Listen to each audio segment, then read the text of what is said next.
Samuel Brennan dropped to his knees in the blood-stained snow.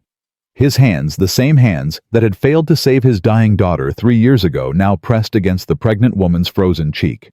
She wasn't breathing. 3 children huddled behind the overturned wagon, watching him with hollow eyes.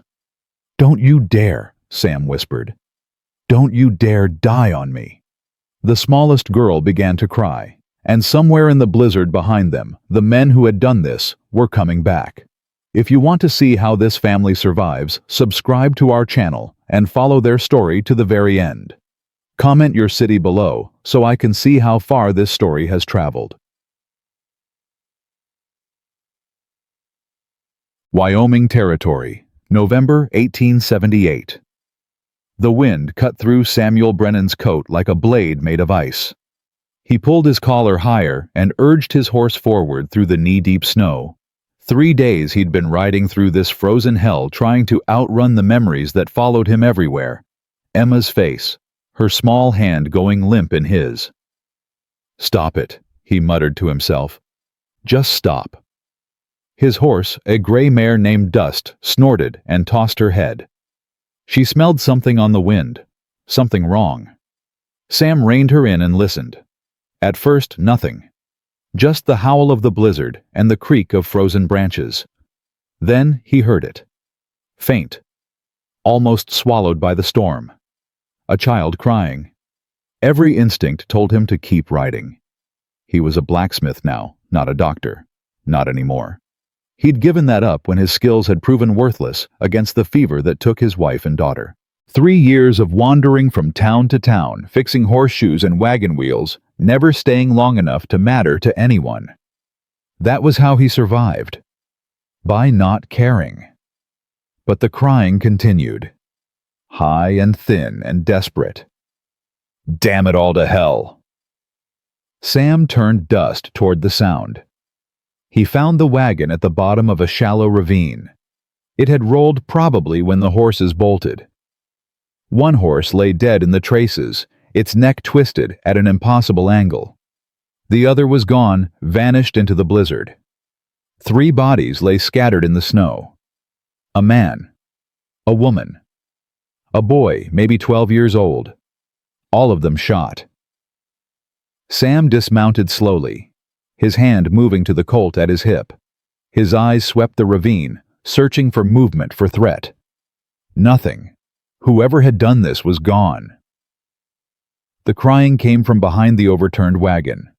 Sam approached carefully, boots crunching through the crust of ice. He came around the wagon's corner and stopped. 2 children huddled together against the broken wheel. A girl, maybe 10, with brown hair matted with dried blood. Not her blood, Sam realized. Someone else's. She held a smaller boy against her chest, maybe 6 years old. He was the one crying, but no sound came from his open mouth. Just tears streaming down his cheeks and his body shaking with silent sobs.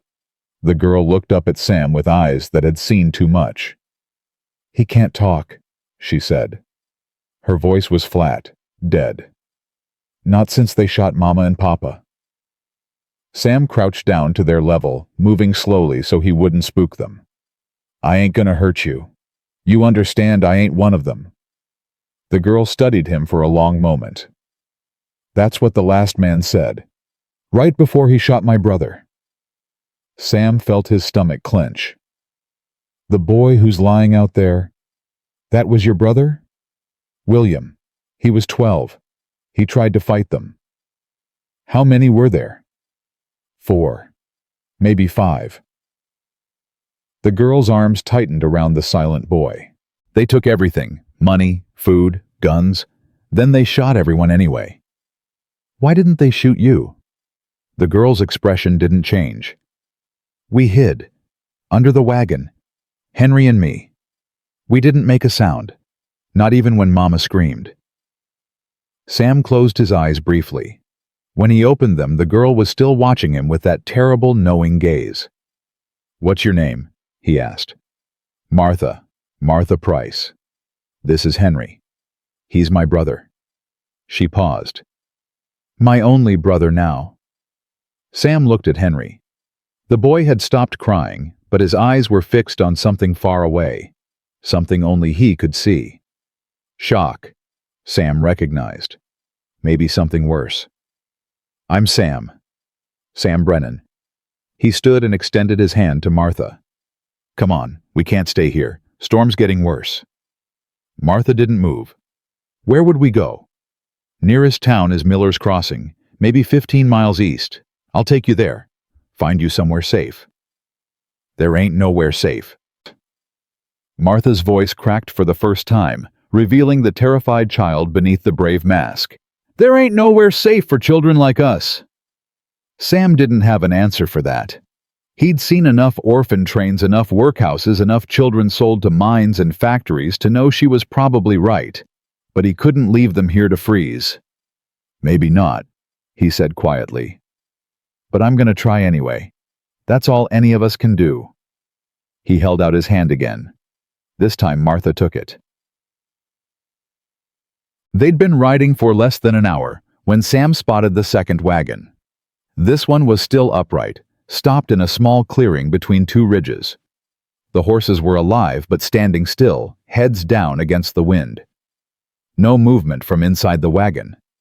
Sam reined dust to a halt. Martha sat behind him, her thin arms wrapped around his waist. Henry sat in front, cradled against Sam's chest, still silent and unresponsive. "Stay here," Sam said. "Don't move." He dismounted and approached the wagon slowly. The canvas covering was torn, flapping in the wind. Snow had piled up on the seat undisturbed. "Hello?" he called. "Anyone alive in there?" No answer. Sam climbed up and pulled back the canvas. Inside, a woman lay curled on her side, one arm wrapped protectively around two children. A girl, maybe 7, and a boy, 4 or 5. All three were still. "No," Sam breathed. "No, no, no." He reached for the woman's neck, searching for a pulse. There. Weak. Barely there. But present. The woman's eyes fluttered open. Brown eyes clouded with fever and exhaustion. She looked up at Sam without recognition. "Daniel," she whispered.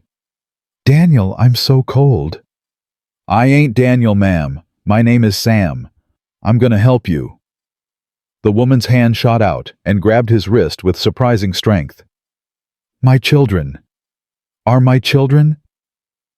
Sam looked at the two small bodies pressed against her. The girl was shivering. The boy's breath came in shallow gasps. Alive. Both alive. "They're breathing. All of you are. But we need to get you warm." "There's another one." The woman's grip tightened. "Another child. Ruby. She was sleeping in the back. Is she—" Sam's heart sank. He hadn't seen anyone else in the wagon. He moved deeper into the cramped space, pushing aside blankets and supplies. There, in the far corner, a tiny form wrapped in a torn piece of fabric. A girl, maybe 4 years old, dark hair, darker skin. Mexican Sam guessed, or half. She was curled into a ball, completely still. Sam touched her cheek. Ice cold. But when his fingers made contact, the girl's eyes flew open. She screamed, "Mama, Mama!" "Easy, easy." Sam pulled back his hand. "I ain't gonna hurt you, I promise." The girl kept screaming high and piercing. Behind him, Sam heard the other children stirring, the 7-year-old starting to cry, the 4-year-old calling for his mother. The pregnant woman tried to sit up and collapsed back, gasping. "Please," she said. "Please, Ruby doesn't understand. She only speaks a little English. Her mother died 2 days ago. Bandits. The same ones who killed my husband 3 months ago. They came back. They finished what they started." Sam's jaw tightened. "Same men who attacked the Price family." "I don't know. Maybe. There's a gang operating in these parts. Everyone knows about them. Nobody can stop them." Sam looked at the terrified little girl still screaming in the corner. He thought of Martha and Henry waiting outside in the cold. 5 children now. 5 children who had lost everything. And one pregnant woman who looked like she might not survive the night. What's your name, ma'am? Caroline. Caroline Whitmore. Mrs. Whitmore, I'm going to be straight with you. You're in bad shape. Your children are in bad shape. I got 2 more orphans outside who are in bad shape. We're 15 miles from the nearest town. There's a blizzard coming, and you can't travel. Caroline's eyes met his. Despite the fever, despite the exhaustion, there was steel in that gaze. What are you saying? I'm saying we need to find shelter. Real shelter. Somewhere we can hole up until this storm passes and you're strong enough to move. There's a cabin. Caroline's voice was fading. 3 miles north, abandoned mining cabin. Daniel and I, we passed it on the way out. Should still be standing. Can you tell me how to find it? Follow the creek. It's on a ridge. You'll see the chimney. Her eyes were closing. Sam grabbed her shoulder. Mrs. Whitmore, Caroline, stay with me. My children, she whispered. Promise me, if I don't make it, promise me you'll take care of my children. Sam's throat constricted. He saw Emma's face again, heard her voice. Papa, don't let go. Papa, I'm scared. You're gonna make it, he said roughly. You hear me? You're gonna make it because those kids need you, so don't you dare give up. Caroline's hand found his. Her fingers were ice cold, but her grip was surprisingly strong. Who are you? She asked. Nobody. Just a blacksmith passing through. No. Her eyes searched his face. You're more than that. I can see it. Before Sam could respond, the 7-year-old girl appeared at her mother's side. Mama, Mama, wake up. I'm awake, Grace. I'm right here. I'm cold, Mama, and Ben won't stop crying. Caroline looked at Sam with desperate eyes. Please, help us. Sam stared at her for a long moment. He thought of all the reasons he should leave, all the ways this could go wrong. He was one man with 1 horse and no supplies. He couldn't save these people. He couldn't save anyone. He couldn't save Emma. But Emma was dead. These children were alive. I'll find the cabin, he heard himself say. I'll get you there, all of you. He didn't promise they would survive. He'd learned the hard way that some promises couldn't be kept. But he could try. That was all Martha had asked for. Someone who would try. Sam climbed out of the wagon and found Martha watching him with those ancient eyes. There's more of them, ain't there? A woman. 3 children. One of them doesn't speak English. They're in bad shape. Martha looked at Henry, still silent, still lost in whatever darkness had claimed him. Then she looked back at Sam. We're all in bad shape, mister. That don't mean we stop fighting. Sam felt something shift in his chest, something that had been frozen for 3 years, slowly beginning to crack. No, he said quietly. It don't. He unhitched the horses from Caroline's wagon and tied them behind Dust. Then he went back inside and carefully lifted Grace and Ben, wrapping them in every blanket he could find. Ruby refused to let him touch her, so he backed away and let Martha climb in. Her name's Ruby, Sam said. She's scared. See if you can calm her down. Martha nodded and moved toward the tiny girl. Hola, she said carefully. Me llamo Martha. ¿Estás a salvo? Ruby's screaming stopped. She stared at Martha with huge wet eyes. Mama, she whispered. No, sweetheart, but I'm going to take care of you. Okay? Just like I take care of Henry. Ruby looked at Henry, who had been placed on the wagon floor, still staring at nothing. Something in her expression shifted. Recognition, maybe. Understanding. She reached out and took Henry's hand. For the first time, Henry's eyes focused. He looked at Ruby, and though he didn't speak, didn't make a sound, his fingers curled around hers. Sam watched this exchange from the wagon entrance. 2 broken children finding each other in the wreckage. Mister. Martha's voice pulled him back. The lady. She ain't waking up. Sam turned to Caroline. Her eyes were closed, her breathing shallow and rapid. Her hand had fallen from her swollen belly. He pressed his fingers to her neck again. The pulse was weaker now, thready, fading. "No," Sam said. "Not yet. Not like this." He grabbed the reins and pulled himself onto Dust's back. "Hold on to something. All of you. We're riding hard." The blizzard swallowed them as they pushed north. Sam could barely see 10 feet ahead, but he followed the frozen creek like Caroline had said, trusting that she had told him true. The children didn't make a sound. Even the youngest seemed to understand that silence was survival. After what felt like hours, Sam spotted it through the driving snow, a chimney standing dark against the white sky. The cabin. He'd never seen anything more beautiful. The cabin was small, maybe 15 feet by 20, but it was solid. Stone foundation, thick log walls, a roof that still held despite years of neglect. Sam kicked in the door and carried Caroline inside, laying her on the bare wooden floor. "Martha," he called, "get the children in here, now!" The girl moved with efficiency that would have impressed a soldier. She carried Ben, guided Grace by the hand, and somehow convinced Ruby and Henry to follow. Sam found old wood stacked in a corner, dry enough to burn. He worked quickly, his hands moving from memory, building a fire that crackled to life within minutes. Warmth. Finally warmth. He turned back to Caroline. She hadn't moved. Her face was gray, her lips tinged with blue. Sam knelt beside her. His hands hovered over her body, trembling. "I can't do this. I'm not a doctor anymore. I'm not anything."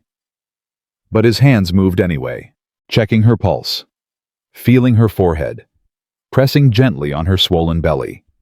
The baby kicked against his palm. Still alive. The baby was still alive. "Don't do this," Sam whispered. "Don't make me watch another one die.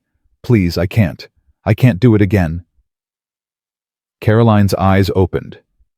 Barely, just slits of brown in a pale face. "My children," she breathed. "They're safe, all of them. They're right here."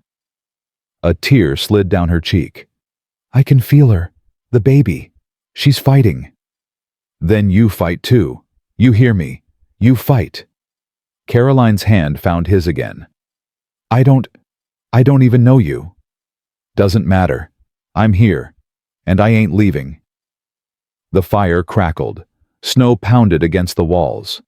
5 children huddled together near the hearth, watching with wide eyes as the stranger who had saved them tried to save the woman who was all some of them had left. And Sam Brennan, the man who had run from death for 3 years, finally stopped running. He looked at the children, at Grace and Ben crying silently, at Ruby clutching Henry's hand, at Martha standing guard over all of them with that fierce, protective expression. He looked at Caroline fighting for every breath. "I used to be a doctor," he said quietly. The words came hard, like pulling thorns from his own flesh. Before I lost everything." Martha's eyes widened. "You can save her." Sam didn't answer. He couldn't promise that. He'd made that mistake once before, but he could try. "I need hot water," he said. "Clean cloth, anything you can find." Martha nodded and moved immediately, already taking charge, already becoming the leader these children needed. Sam turned back to Caroline. Her pulse was steadier now, the warmth starting to work, but she was far from safe. "Stay with me," he said. "You stay with me, Caroline Whitmore. Your children need you. All of them. Even the ones who ain't yours by blood." Caroline's lips moved. Sam leaned closer to hear. "Thank you," she whispered. "For stopping. For not riding past." Sam thought of the moment he'd heard Martha's crying on the wind. The moment he'd almost ignored it. "I almost did," he admitted. "I almost kept going." "But you didn't." "No, I didn't." Caroline's eyes closed again, but this time there was peace in her expression. Trust. Something Sam hadn't seen directed at him in a very long time. Outside, the blizzard raged. Inside, a fire burned against the darkness. And in that abandoned cabin with 5 orphans and a dying woman and a baby fighting to be born, Sam Brennan began to remember what it meant to care about something again. He didn't know if they would survive the night, but for the first time in 3 years, he wanted to find out. Tolan. The fire had burned down to embers when Caroline's fever broke. Sam hadn't slept. He sat beside her through the long hours of the night, changing the cold cloths on her forehead, checking her pulse every few minutes, watching the shallow rise and fall of her chest, like it was the only thing keeping him tethered to the earth. The children had finally surrendered to exhaustion. Martha lay nearest the fire, her body curled protectively around Henry and Ruby. Grace and Ben slept on the other side, tangled together like puppies seeking warmth. Their faces, even in sleep, carried the weight of everything they'd lost. Sometime before dawn, Caroline's eyes opened. "Water," she whispered. Sam grabbed the tin cup he'd filled hours ago and held it to her lips. She drank slowly, her throat working with effort. The children. Sleeping. All of them. Caroline turned her head searching until she found Grace and Ben. A sob caught in her throat. I thought I was going to die. I thought they'd be alone." "You ain't dead yet, Mrs. Whitmore." "Caroline." She looked back at him. "If you're going to save my life, you can at least call me by my name." Sam almost smiled. Almost. "Caroline, then, how do you feel?" "Like I've been trampled by horses and left in a snowbank." She tried to sit up and gasped, her hand flying to her belly. "The baby. Is the baby—" "Still kicking. Strong kicks, too. Felt them myself." Caroline's shoulders sagged with relief. Her hand stayed on her swollen stomach, protective, fierce. "She's a fighter, just like her father was." "Your husband, Daniel. What happened to him?" The light in Caroline's eyes dimmed. 3 months ago. We were traveling from Kansas. Daniel wanted to start fresh in Montana. His brother has a ranch there. We had everything we owned in that wagon. Money, supplies, tools. She paused, and Sam saw her jaw tighten against the memory. They came at night. 4 men. Daniel tried to fight them off, but he wasn't. He wasn't a fighting man. He was a schoolteacher. He believed in words, not guns. Her voice cracked. They shot him right in front of Grace, right in front of his daughter. Then they took everything and left us with nothing. How did you survive? Kindness of strangers, mostly. A farmer let us stay in his barn for a month. A preacher gave us food. Another family, the Santiagos, they were traveling the same direction. Maria Santiago, she was Ruby's mother. She took us in, shared what little they had. The Santiagos. They're the ones who... Caroline nodded. 2 days ago. The same men came back. I recognized one of them. The leader. He has a scar here. She drew a line down her left cheek. He remembered us too. Said he'd come to finish what he started. Sam's hands curled into fists. What happened? Maria hid Ruby under the wagon, same as we did with Grace and Ben. She told the girl not to make a sound no matter what. Then she... Caroline's voice broke completely. She walked out to face them. Drew their attention away. They killed her. Shot her husband too. But Ruby stayed hidden. Stayed silent. Just like her mama told her.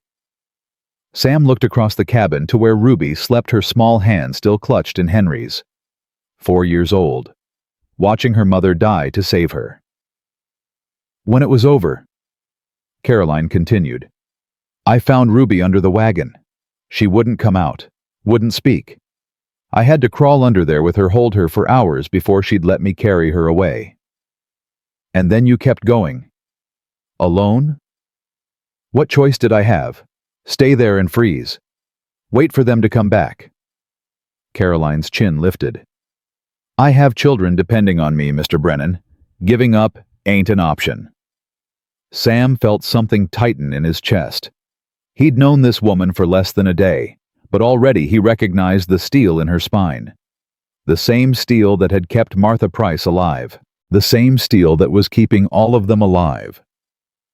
"Sam," he said quietly. "What?" "You said if you're going to save my life."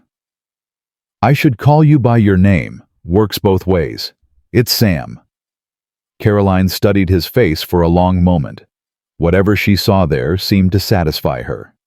"Sam, then. Thank you. For everything." "Don't thank me yet. We're stuck in this cabin with barely any food, a blizzard that won't quit, and you're in no condition to travel. We ain't out of this by a long shot." "But we're alive. That's more than I expected when I closed my eyes last night." The sun rose slowly, fighting its way through the gray clouds and driving snow. Sam left Caroline resting and took stock of their situation. The cabin had a root cellar. He found it beneath a trapdoor in the corner, half collapsed but still functional. Inside were a few jars of preserved vegetables left behind by whoever had lived here before. Not much, but something. Outside he collected snow to melt for water. The blizzard had eased slightly, but the temperature had dropped even further. His breath hung in the air like smoke, and his fingers went numb within minutes. When he came back inside, Martha was awake. She sat by the fire feeding it small pieces of wood with careful precision. Her eyes tracked Sam as he entered, watchful, assessing. "Found some food," Sam said. "Pickled beets, canned beans. Maybe enough for a few days if we're careful." Martha nodded. "The horses?" "Sheltered in a lean-to out back. They'll survive if the storm doesn't last too long." "And if it does?" Sam didn't answer. He didn't need to. Martha was old enough to understand what would happen if the storm trapped them here for weeks. They'd run out of food, run out of firewood. One by one they'd start dying, and there wasn't a damn thing anyone could do about it. "We need to find more food," Martha said. "Real food. Meat. There's game in these woods. Deer, rabbit, maybe even elk if we're lucky." "Can you hunt?" Sam thought of the Colt at his hip, the rifle still strapped to Dust's saddle. He hadn't fired a weapon at a living creature in years, but the skill was still there, buried under layers of rust and grief. "Yeah, I can hunt." Martha stood and walked to where his saddlebags lay against the wall. She rifled through them until she found what she was looking for. The medical kit. She brought it back and held it out to him. "You should check on Mrs. Whitmore. Proper check, I mean. Not just feeling her forehead and hoping for the best." Sam stared at the kit. He hadn't opened it in 3 years, hadn't wanted to. The memories attached to those instruments were too sharp, too painful. "I ain't a doctor anymore," he said. "You were last night. When you thought she was dying, you sure acted like a doctor." "That was different." "How?" Sam didn't have an answer. Martha pressed the kit into his hands. "My mama used to say that God gives us gifts for a reason. Said it's a sin to waste them." She paused. "You got a gift, Mr. Sam. I saw it last night. And right now, Mrs. Caroline needs that gift more than you need to run from it." Sam looked down at the worn leather case. His initials were embossed on the corner. S.E.B. Samuel Edward Brennan. He'd had it made special when he graduated from medical school in Philadelphia, full of hope and purpose, and the naive belief that he could save anyone. Emma had loved to play with it. She'd pretend to be a doctor using his stethoscope to listen to her doll's heartbeats, wrapping their arms in bandages, pronouncing them healed with a serious expression that made him laugh every time. The memory hit him like a fist to the chest. "Mr. Sam..." Martha's voice was soft. "You okay?" Sam closed his eyes. Drew a breath. Let it out slowly. "Yeah," he said. "I'm okay." He opened the kit. The instruments were still there, nestled in their velvet-lined compartments. Stethoscope, scalpel, forceps, suture kit, all the tools of a trade he'd abandoned when they'd failed him most. He walked over to Caroline and knelt beside her. "I need to examine you," he said, Properly. Make sure you and the baby are both stable. Caroline nodded, her eyes never leaving his face. Do what you need to do. Sam placed the stethoscope against her chest. Her heartbeat filled his ears. Steady, strong, faster than he'd like, but not dangerously so. He moved the instrument lower to her swollen belly. Listened. There. The baby's heartbeat. Quick and rhythmic. Healthy. Baby sounds good, he said. Heart rate is normal. Position feels right. How much longer do you think before she comes? Sam did the calculations in his head. 7 months, Caroline had said. That meant at least 6 weeks, maybe more. Month and a half, maybe 2. Hard to say exactly. Caroline's face fell. We can't stay here that long. No, we can't. Sam sat back on his heels. Once the storm breaks, we need to move. Get you somewhere with a real doctor, proper supplies. Miller's Crossing might have what we need, or we push on to Fort Russell. They've got an army surgeon there. Fort Russell is 50 miles away. I know. In winter, with 5 children and a pregnant woman. I know. Caroline was quiet for a moment. Then she laughed. It was a small sound, broken and bitter, but real. My husband used to say I had a talent for finding trouble. Guess he was right. Ain't trouble that found you. It's evil, and evil ain't your fault. Tell that to my children. Tell that to Ruby. Sam didn't respond. There was nothing he could say that would make any of it better. The day passed slowly. Sam kept the fire burning, rationed out small portions of the preserved food, and tried to keep the children occupied. Grace and Ben had warmed up enough to become restless, their energy returning in fits and starts. Ben, the younger one, had taken a fascination with Sam's hands. You got big hands, the boy announced, standing directly in front of Sam with his head tilted back. Bigger than Papa's? Sam looked down at his work-roughened palms. I suppose I do. Papa had soft hands. Mama said it's 'cause he used them for writing, not working. Your papa was a schoolteacher. That's important work. Ben considered this. Do you write things? Not much. Mostly I fix things. Horseshoes, wagon wheels, broken stuff. Can you fix people too? Sam's throat tightened. He glanced at Caroline, who was watching from across the room. Her expression was unreadable. Sometimes, he said carefully. When I can. Can you fix Henry? Ben pointed at the silent boy who sat in the corner with Ruby, both of them drawing pictures in the dust on the floor. Maddie says he's broken inside. Says that's why he don't talk. Ben. Grace appeared at her brother's side and grabbed his arm. Don't be rude. I'm not being rude. I'm asking. Sam crouched down to Ben's level. Henry ain't broken. He's hurt. There's a difference. What's the difference? Broken means something can't be fixed. Hurt means it just needs time and care to heal. Ben frowned, processing this.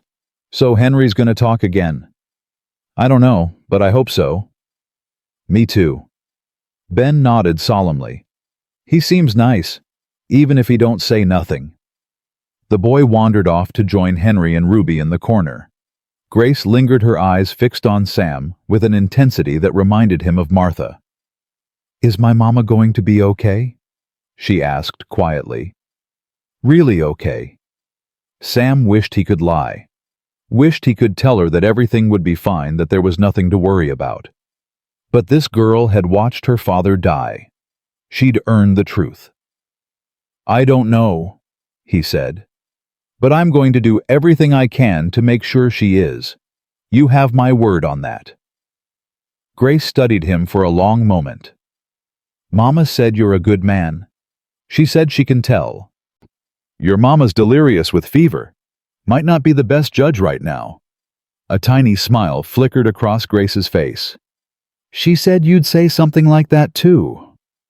The girl walked away, leaving Sam alone with his thoughts. By nightfall, the blizzard had intensified again. Wind howled against the cabin walls, finding every crack and gap, sending fingers of cold creeping into the room. Sam fed the fire until it roared, but the temperature kept dropping. "We need to sleep close together," he announced. "Body heat. It's the only way we'll all make it through the night." They arranged themselves in a circle around the fire. Caroline in the center, protected on all sides. Grace and Ben pressed against her back. Ruby and Henry at her feet. Martha on one side, her body angled to shield the younger children. Sam took the position nearest the door. If anything came through it, human or animal, he'd be the first line of defense. "Mr. Sam." Ruby's small voice cut through the darkness. It was the first time she'd spoken directly to him. "Yeah. Are the bad men going to find us?" Sam felt every set of eyes in the cabin turn toward him. Even Henry seemed to be listening, his gaze focused for the first time. "No," Sam said firmly. "They ain't." "How do you know?" "Because I won't let them." Ruby was quiet for a moment. Then, in a voice barely above a whisper, "My mama said the same thing before they came." Sam's chest ached. He didn't have an answer for that, didn't have a way to promise something he couldn't guarantee. But Martha spoke up, her voice steady in the darkness. "Your mama kept you safe, didn't she? She told you to hide and you did, and the bad men didn't find you." Ruby nodded slowly.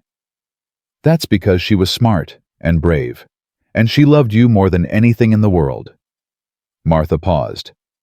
"Mr. Sam ain't your mama, but he's smart too, and brave, and I think he'd fight real hard to keep us safe.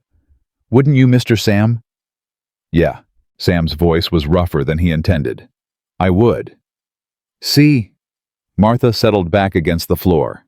"So close your eyes and get some sleep. We're gonna need our strength tomorrow." Ruby didn't respond, but she curled closer to Henry, and within minutes her breathing had evened out into sleep. Sam lay awake long after the others had drifted off. He stared at the ceiling, listening to the wind, feeling the weight of responsibility settling onto his shoulders like a physical burden. 6 people. 6 lives depending on him. The last time he'd felt this weight, he'd failed. He'd watched Emma's light fade from her eyes, watched his wife follow her into death a week later, watched everything he'd built crumble to ashes around him. He'd sworn he'd never let himself care that much again, never let himself have something to lose. But here he was, in a cabin in the middle of nowhere, with a pregnant woman and 5 orphaned children, caring more than he'd cared about anything in 3 years. "You're thinking too loud." Sam turned his head. Caroline was awake, her eyes reflecting the firelight. "Sorry, didn't mean to disturb you." "You didn't." She shifted carefully, trying not to wake Grace and Ben. "I can't sleep either. Too much pain. Too many thoughts." "Want me to check your bandages?" "No, just talk to me. About anything. I need to hear a voice that isn't my own." Sam was quiet for a moment, searching for words. "I had a daughter," he finally said. "Emma. She would have been 8 this year." Caroline's breath caught. "Would have been scarlet fever, 3 years ago. Took her and my wife both. I was a doctor. Best in the county, people said. Couldn't save my own family." "Sam, I'm so sorry. After they died, I couldn't be a doctor anymore. Every patient I looked at, I saw Emma. Every child I treated, I thought about how I'd failed her. So I stopped. Gave it all up. Started wandering." "That's why you tried to ride past, when you heard Martha crying." "Yeah. I told myself I didn't want the burden. Told myself I was done caring. But you stopped anyway." "I stopped anyway." Sam exhaled slowly. "And now here I am, in a cabin full of people who need me. And I'm terrified, Caroline. Terrified I'm gonna fail again. Terrified I'm gonna watch more people I care about die." Caroline reached out and found his hand in the darkness. Her fingers were warm now, her grip steady. "You know what I think," she said quietly. "What?" "I think you stopped running the moment you decided to turn your horse around. I think you've been looking for a reason to come back to yourself, and maybe you found it." Sam stared at their joined hands. He could feel her pulse against his palm. Alive. Still alive. "What if I fail?" he whispered. "Then you fail trying, and that's more than most people ever do." Caroline squeezed his fingers. "But I don't think you will. Call it a feeling. Call it desperation. But I believe in you, Sam Brennan, even if you don't believe in yourself." They lay there in the darkness, hands intertwined, listening to the storm rage outside. And for the first time in 3 years, Sam felt something other than grief. He felt hope. The morning came gray and cold. The blizzard had finally eased, leaving behind a world buried in white. Sam pushed open the cabin door and stepped outside his boots, sinking into snow that reached his knees. The silence was absolute. Not a breath of wind, not a bird call. Nothing. He trudged to the lean-to and checked on the horses. All 4 were alive, though hungry and restless. He fed them the last of the oats from Caroline's wagon and promised them better days ahead. When he returned to the cabin, Martha was waiting at the door. "Storm's breaking," she said. "We should go." "Not yet. Caroline needs another day at least. And we need food." Martha nodded slowly. "You're going to hunt?" "Yeah. Think you can hold down the fort while I'm gone?" Martha's expression was almost offended. "I kept Henry alive for 2 weeks before you found us. I can handle a few hours." Sam almost smiled. Almost.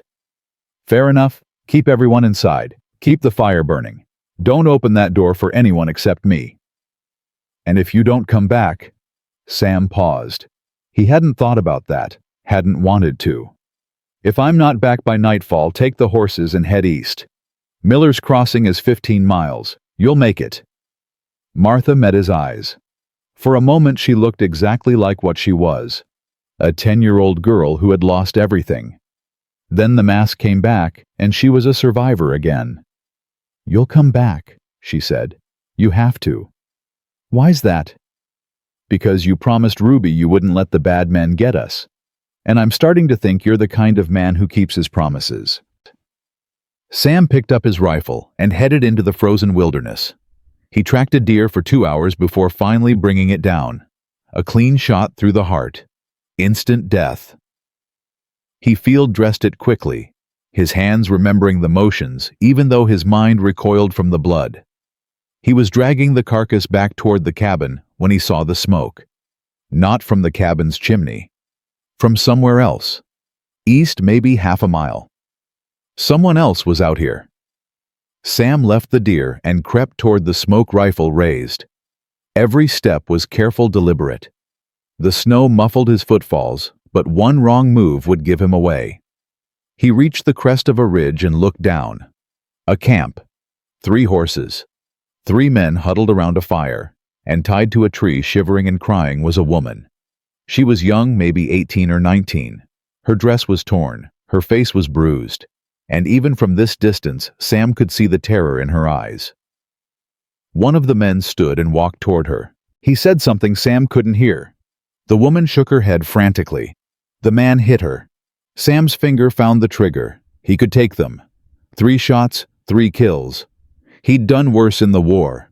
But if he missed, if even one of them got away, they'd know someone was out here. They'd come looking. And they'd find the cabin. Sam lowered the rifle. He had to be smart about this. Had to think. But then the man hit the woman again, and she screamed, and something inside Sam snapped. He stood up and walked down the ridge. The men saw him coming. They scrambled for their weapons, but Sam was faster. His first shot caught the nearest man in the shoulder, spinning him around. His second took out the leg of the one reaching for a rifle. The third man, the one who'd been hitting the woman, raised his hands. "Easy now," he said. "Easy. We don't want no trouble." Sam kept walking until he was standing directly in front of the man. He could see the scar now, running down his left cheek. The leader. The one who'd killed Daniel Whitmore. Killed Maria Santiago. Left Caroline and her children to die. "You're Victor Hale," Sam said. The man's eyes widened. "How do you know my name?" I know a lot of things. I know what you did to the Whitmore family. The Santiago family. I know you've been hunting them." Hale's expression shifted. Surprise became calculation. "You're the one traveling with them. The one-armed man mentioned you." Sam's blood ran cold. "What one-armed man?" "Scout we sent ahead. Found tracks leading to an old mining cabin 3 miles north." Hale smiled, showing teeth that were yellowed and broken. "Sent him back to report to the others. Should be arriving there right about now." Sam moved before he could think. His rifle butt connected with Hale's skull, and the man crumpled like a puppet with cut strings. But it was already too late. The cabin, Caroline, the children. Sam ran. Sam's lungs burned as he tore through the snow. Branches whipped his face. His boots slipped on hidden ice. None of it mattered. Nothing mattered except getting back to that cabin before it was too late. 3 miles. He'd covered 3 miles in the hunt. Now he had to cover them again faster than he'd ever moved in his life. The rifle banged against his back with every stride. His heart hammered so hard he could feel it in his throat. Every second felt like an eternity. Every step felt like it wasn't enough. Caroline, Martha, the children. He should never have left them. Should never have gone hunting alone.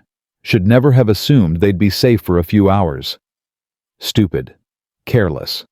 The same mistakes that had cost him Emma. Sam pushed harder, his muscles screaming in protest.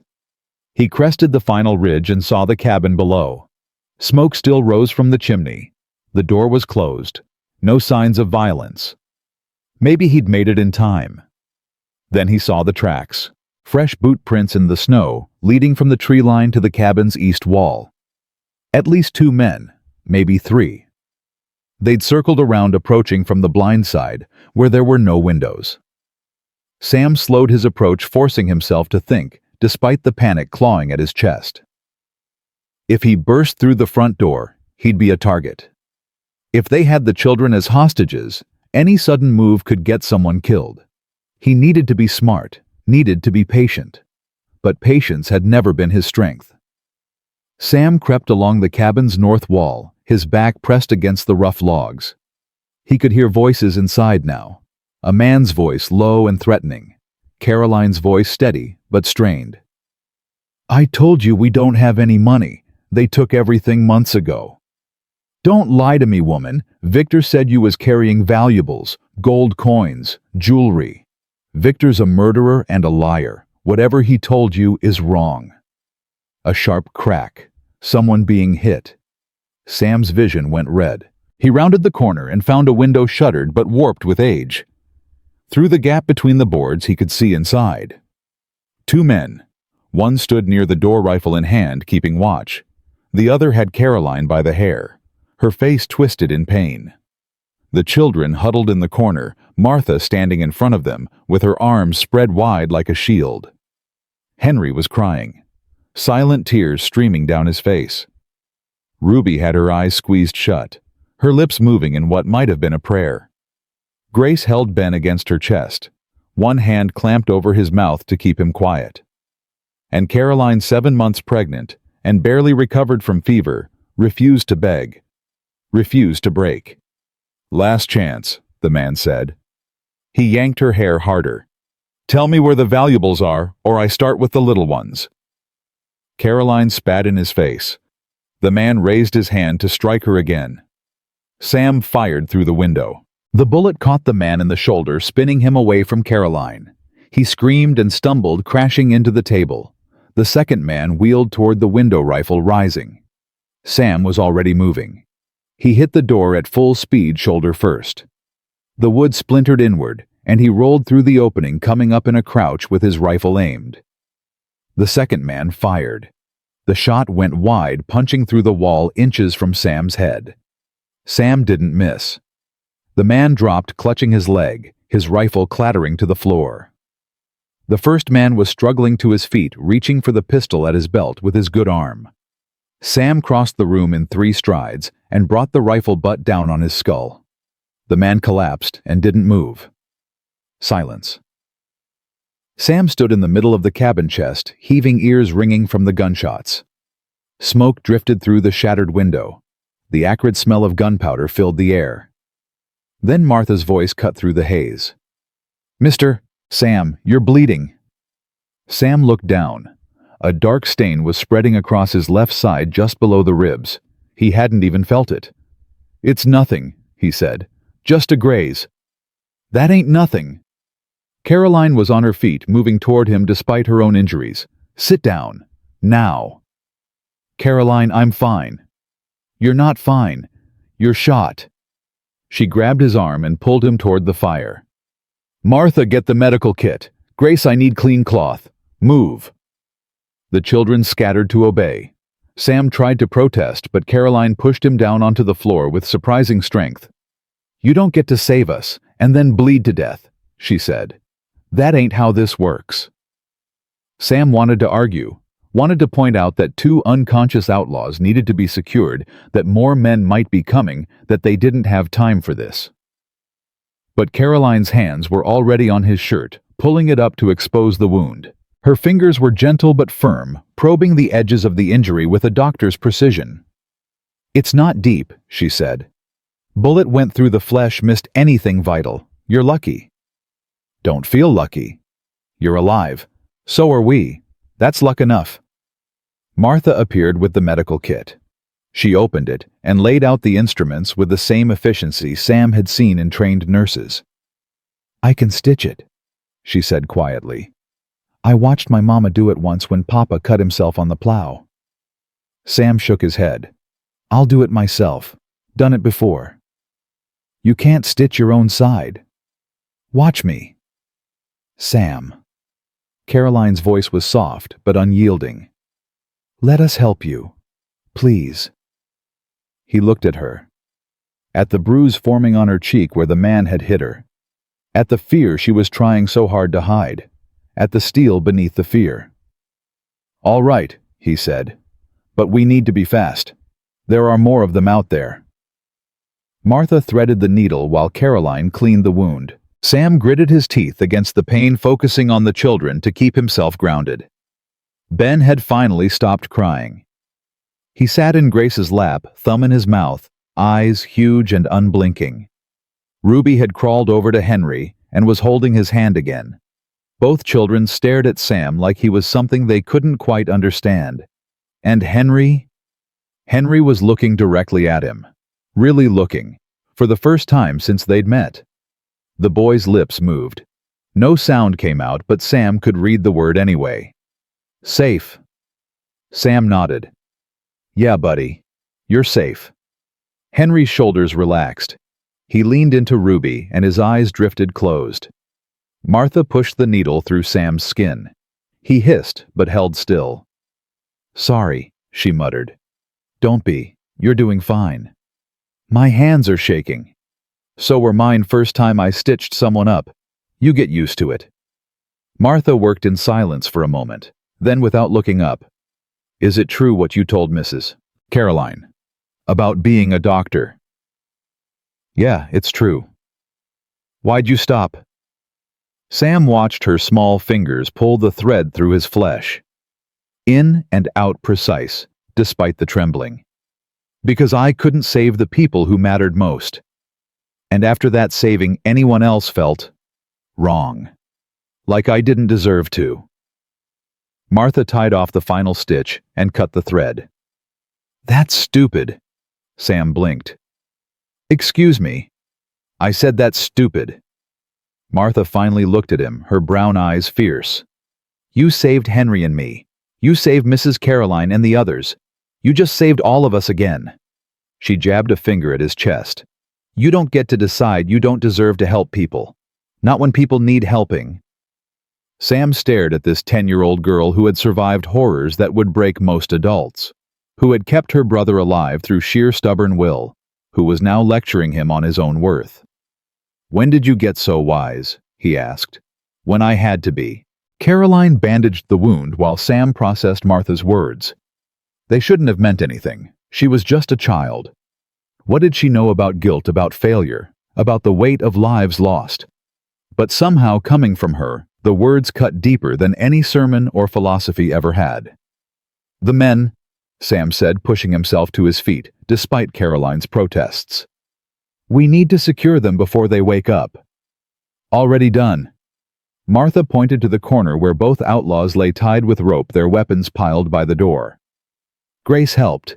"She's stronger than she looks." Grace blushed and looked away. Sam checked the knots. Tight. Professional. These children had learned to survive in ways no child should have to. "There are more," he said. "The leader, Victor Hale.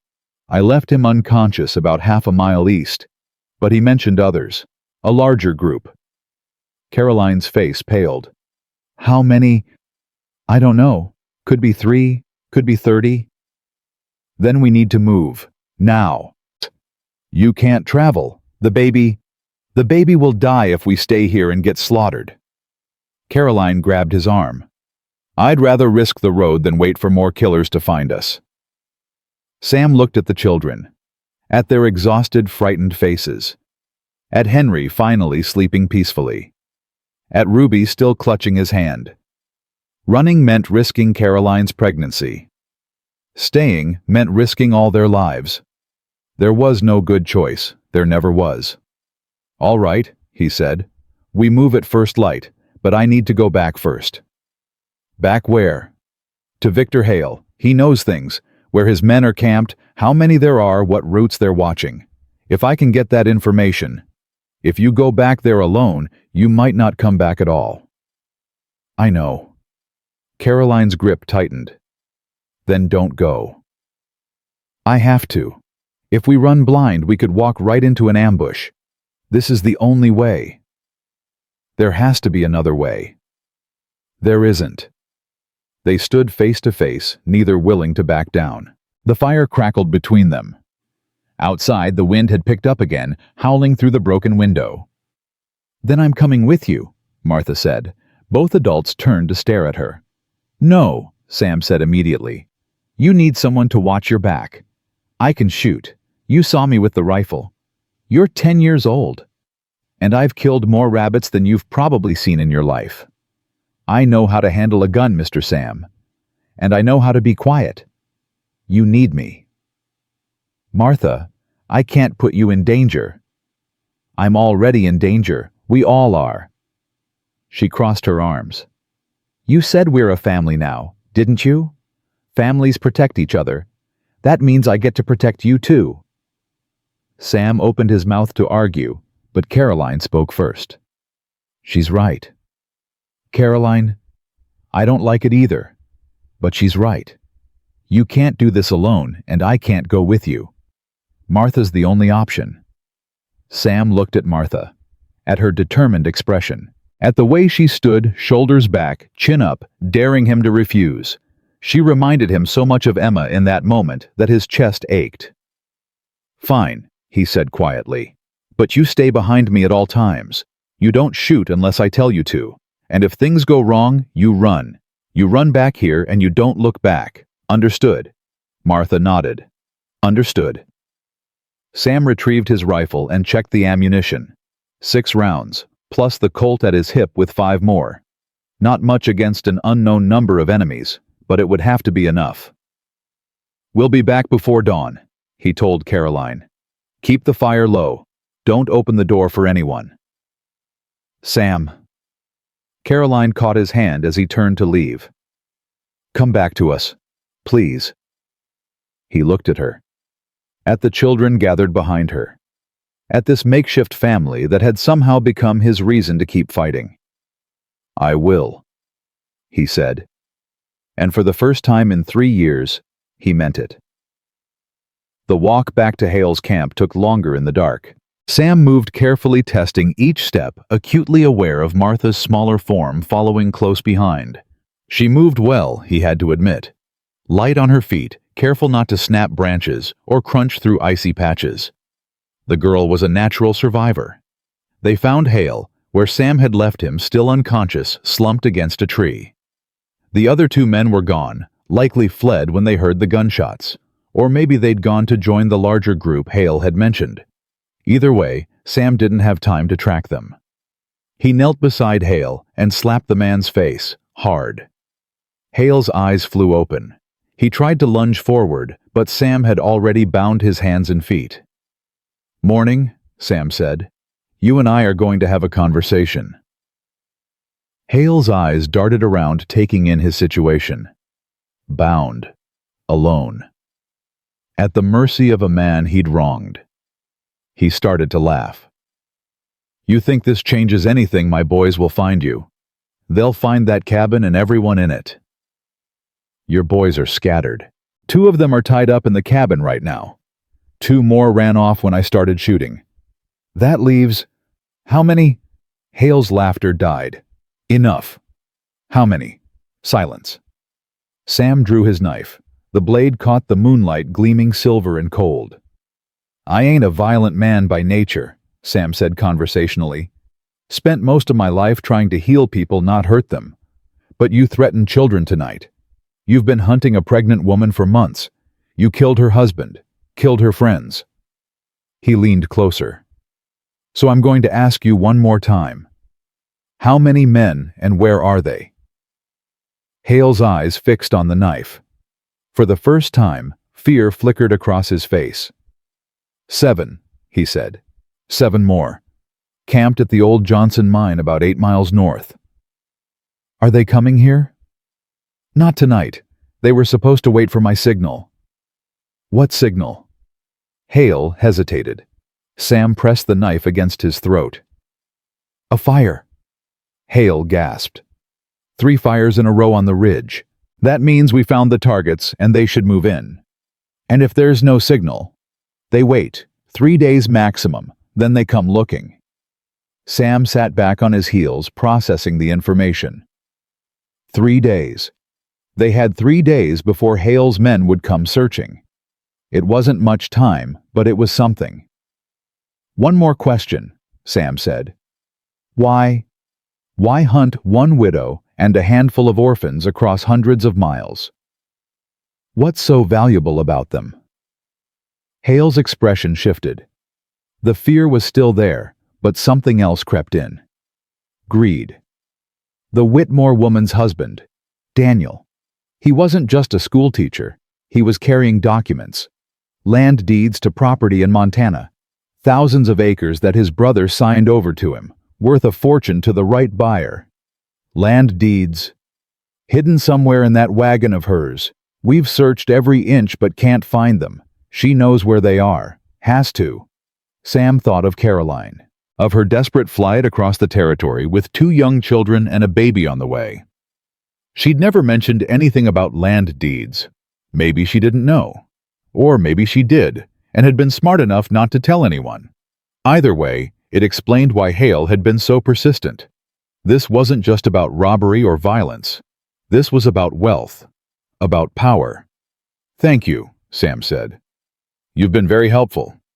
He stood and turned to Martha. "We're done here." "What about him?" Martha nodded at Hale. Sam considered the question. The easy thing would be to kill him. 1 bullet, 1 less threat. No one would blame him. But he could feel Emma watching him. Could hear her voice in his memory asking why he became a doctor if not to save lives. "Leave him," Sam said. "Bound like that, he won't last long in this cold." "But that's not my doing. That's nature." "That's murder," Hale snarled. "You're leaving me to die." "No. I'm giving you the same chance you gave Daniel Whitmore. The same chance you gave Maria Santiago." Sam met his eyes. "More than you deserve." He walked away without looking back. Martha fell into step beside him. After a few minutes she spoke. "You could have killed him." "Yeah." "Why didn't you?" Sam thought about the question, about all the reasons he should have pulled the trigger, about the danger Hale still represented even bound and freezing. Because killing him wouldn't bring back the people he murdered, wouldn't undo the pain he caused. Sam exhaled slowly, his breath fogging in the cold air. "And because if I start killing to make things easier, I ain't sure I'd ever stop." Martha was quiet for a long moment. "My papa used to say that revenge is a poison you drink hoping the other person will die." Smart man, your papa. He was. Martha's voice caught. I miss him every day. Sam put his hand on her shoulder. I know. I miss mine too. They walked in silence after that, two survivors bound by loss, making their way through the frozen darkness toward whatever future awaited them. The cabin came into view just as the first light of dawn touched the eastern sky. Smoke still curled from the chimney. No new tracks in the snow. Safe. They were still safe. Sam pushed open the door and found Caroline sitting by the fire, a rifle across her lap. Her eyes were red-rimmed from lack of sleep, but they lit up when she saw him. You're back. Told you I would be. I know, but I didn't really believe it until now. Sam crossed the room and knelt beside her. Without thinking, he reached out and brushed a strand of hair from her face. We have 3 days, he said. 3 days before his men come looking. We need to move, but we need a plan first. Tell me everything. Sam told her. About Hale's confession, about the land deeds, about the 7 men waiting at the old mine. Caroline's face went through several emotions as she listened. Surprise, anger, and finally, a bitter sort of understanding. Daniel never told me, she said. About the land. His brother offered it to us, but Daniel said he wanted to earn our way, said he didn't want to rely on anyone else's charity. Maybe he was planning to tell you once you reached Montana. Maybe. Or maybe he knew someone might come after us and thought the less I knew, the safer I'd be. She laughed, but there was no humor in it. He was always trying to protect me, even when I didn't want protecting. Do you know where the deeds might be? Caroline was quiet for a moment. Then she reached into her dress and pulled out a small pouch on a cord around her neck. Daniel gave me this the night before he died. Told me to keep it close and never show anyone. I thought it was sentimental. A love letter, maybe. I couldn't bring myself to open it after. She handed the pouch to Sam. He opened it carefully and pulled out a folded piece of paper. Even in the dim light, he could see the official seal, the careful handwriting, the signatures at the bottom. A deed of transfer for 6,000 acres in Montana Territory. This is worth a fortune, Sam said quietly. Then let them have it. Caroline's voice was fierce. Let them have every acre if it means they'll leave us alone. It won't work that way. Hale's already killed too many people. He can't leave witnesses. Then what do we do? Sam looked at the deed in his hand, at the woman in front of him, at the children sleeping in the corner, finally at peace after days of terror. We don't run, he said slowly. We don't hide. We go to Miller's Crossing and find the law. Real law. Then we hunt them before they can hunt us. Caroline stared at him. You want to turn this into a fight? It's already a fight. Has been since they killed your husband. The only question is whether we fight on our terms or theirs. But the children. The children will never be safe until Hale and his men are stopped. You know that. Caroline closed her eyes. Her hand moved to her belly where her unborn child kicked against her palm. I'm scared, she whispered. So am I. What if we lose? Then we lose together, as a family. Caroline opened her eyes. They were bright with tears, but beneath the tears was something else. Determination. Resolve. All right, she said. Let's end this. They left the cabin at first light. Sam had loaded both wagons with everything they could carry. Caroline sat in the lead wagon with Grace, Ben, and baby Ruby. Martha drove the second wagon with Henry beside her, the 2 captured outlaws bound and gagged in the back. The snow had stopped falling, but the cold remained brutal. Every breath turned to fog. Every exposed inch of skin burned. Sam rode ahead on dust, his rifle across his lap, his eyes scanning the horizon for any sign of movement. 3 days. Hale had said they had 3 days before his men would come looking. Sam intended to use every hour. Miller's Crossing was 15 miles east, a mining town, Caroline had said. Maybe 200 people, a general store, a saloon, a church, and hopefully a sheriff. The first mile passed in silence. The children were too exhausted and frightened to speak. The adults were too focused on survival. Then Ben's small voice cut through the quiet. "Mama, are we going to die?" Caroline pulled her son closer, wrapping her arm around his small shoulders. "No, sweetheart. We're going to be just fine." "But the bad men are going to jail. Mr. Sam is going to make sure of it." Ben craned his neck to look at Sam riding ahead of them. "Is Mr. Sam a lawman?" "No, he's something better. He's a good man." Sam heard the exchange but didn't turn around. His throat felt tight. His eyes stung, and he told himself it was just the cold. They'd covered maybe 4 miles when Grace spotted the smoke. "Mama, look!" A thin column of gray rose from beyond the next ridge.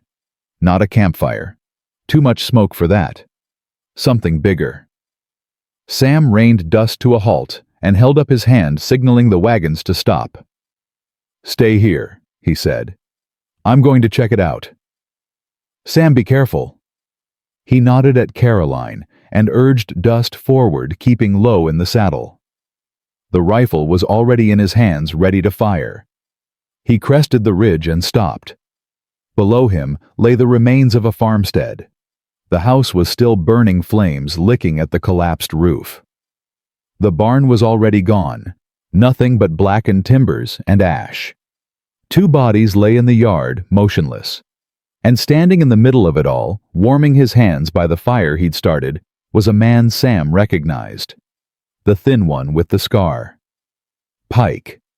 One of the men who'd escaped from Hale's camp. He wasn't alone. 2 other men stood with him, passing a bottle between them, laughing at something Sam couldn't hear. 3 against 1. Bad odds. But then Sam noticed the small figure huddled near the burning house. A child, maybe 8 or 9, with dark hair and torn clothes. A girl. Alive, but barely moving. The men hadn't seen her yet. Or maybe they had and were saving her for later. Either way, Sam couldn't leave her. He dismounted quietly and crept down the ridge, using the smoke as cover. His heart pounded in his chest. His wounded side ached with every movement. 30 yards. 20. 10. Pike turned. For a split second their eyes met. Recognition flashed across Pike's scarred face. Sam fired. The bullet caught Pike in the chest. The man staggered backward, surprise frozen on his features, and collapsed into the snow. The other 2 scrambled for their weapons. Sam was faster. His second shot took one man in the shoulder, spinning him around. The third man dove behind a water trough, returning fire. A bullet whizzed past Sam's ear. Another struck the ground at his feet. He rolled behind a fallen log, reloading with hands that trembled from cold and adrenaline. "Give it up," the hidden man shouted. "You're outnumbered. Funny, I count 2 of you still breathing, and one of those is bleeding pretty bad." The wounded man groaned, clutching his shoulder. He wasn't going to be any help in a fight. "Who are you?" the hidden man demanded. "Name's Sam Brennan.